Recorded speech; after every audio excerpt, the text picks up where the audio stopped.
Olá, meus amigos, sejam todos muito bem-vindos. Aproveitando tudo que está acontecendo com o ministro Alexandre de Moraes, Lula chamou os 11 ministros do STF para um encontro na Alvorada. Isso é a próxima jogatina que Lula está preparando para poder tirar o Brasil desse buraco e também tirar o seu da reta. Em um gesto político estratégico, o petista convidou todos os 11 ministros para uma reunião no Alvorada. A iniciativa busca fortalecer a imagem de coesão institucional entre os poderes executivo e judiciário, especialmente em meio à crescente tensão com os Estados Unidos. E aí, como se não bastasse, na calada da noite, o Congresso, a pedido de alguém que a gente pode imaginar quem seja, 7 deputados perdem o mandato de uma só vez.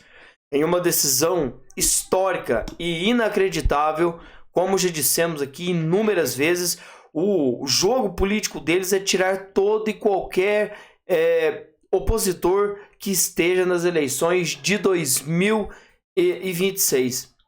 Todo e qualquer suplente, nome grande como Tarcísio, Alexandre, Bolsonaro, Van Hatten, todos esses nomes já estão sendo cogitados para poder sair da política. Hugo Mota, presidente da Câmara dos Deputados, oficializou a cassação dos mandatos de 7 parlamentares em decorrência de uma decisão recente do Supremo Tribunal Federal, como sempre, que modificou o critério de distribuição das chamadas sobras eleitorais, a última etapa do sistema proporcional nas eleições legislativas. A decisão, tomada pela Corte em março desse ano, estabeleceu que as novas regras devem ser aplicadas retroativamente às eleições de 2022, anulando então o entendimento anterior do próprio Supremo, que havia mantido os mandatos conforme as regras vigentes no pleito daquele ano. Com a mudança, os estados do Amapá, Rondônia, Tocantins, do Distrito Federal foram diretamente impactados. No Amapá, só para se ter uma ideia, 4 deputados perderam os mandatos, representando metade da bancada federal do estado. Foram cassados o deputado Púpio, do MDB, Sonise Barbosa, a professora Gorete, Silvia Vaipi e um forte nome da direita. Também foram afetados Lebrão, Lázaro Botelho, Gilvan Máximo e republicanos. Em substituição aos parlamentares afastados, a Câmara deve dar posse a outros deputados que vão assumir. A nova interpretação do Supremo Tribunal Federal eliminou as barreiras anteriores para a disputa das sobras que exigem que os partidos atingissem ao menos 80% do quociente eleitoral e que os candidatos alcançassem 20% do quociente individual.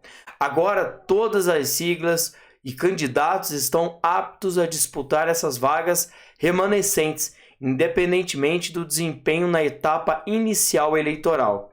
Então, o que eles estão fazendo é eliminar cargo por cargo, partido por partido, até que sobe só ou apenas aqueles partidos, deputados, senadores que mais lhe interessam.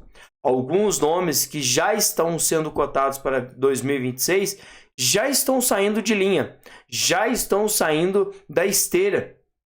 Cleitinho, Nicolas Ferreira, Eduardo Bolsonaro também já está para sair. Gente, eles vão fazer uma verdadeira limpa para as eleições e preparem-se, porque essa eleição eles não vão precisar fazer o que eles fizeram em 2022.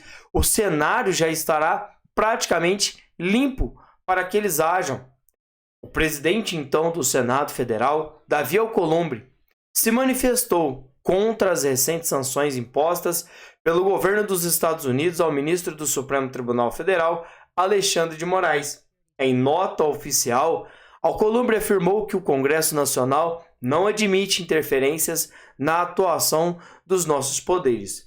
E aqui, só fazendo um adendo, os Estados Unidos não estão interferindo em nada. Os Estados Unidos está somente impondo sanções a um magistrado da Suprema Corte Brasileira que de alguma forma tentou punir um cidadão americano em solo brasileiro e em solo americano para poder mostrar quem ele era. E os Estados Unidos, o Donald Trump, simplesmente está respondendo à altura. E nesse ponto de ataques, manda quem pode, manda quem tem poder, manda quem manda no mundo. E aí, quem manda no mundo, nesse exato momento, é os Estados Unidos da América. Porque o Alexandre de Moraes achou que estava brincando com uma criança birrenta, brincando, com um americano meio louco, mas ele perdeu a linha. Ele fugiu das rédeas, porque ele encontrou aquele famoso ditado: você é louco, mas sempre vai encontrar alguém mais louco que você. Então, gente, nada mais é do que uma verdadeira afronta do que está acontecendo nesse exato momento. Perderam a linha e agora estão tentando voltar atrás de tudo quanto é forma. Deputado, fazendo discursinho, a esquerda completamente histérica, o Barroso quase chorando fazendo a sua declaração, Alexandre de Moraes fazendo gesto obsceno lá no jogo do Corinthians. Essa é a esquerda. São aqueles que estão tentando defender a democracia.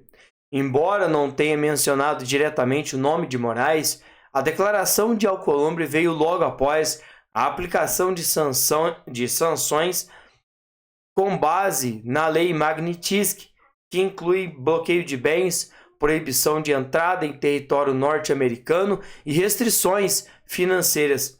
A medida foi anunciada pelo governo Donald Trump sob a justificativa de que Moraes estaria conduzindo uma caça às bruxas ilegal e promovendo censura e detenções arbitrárias.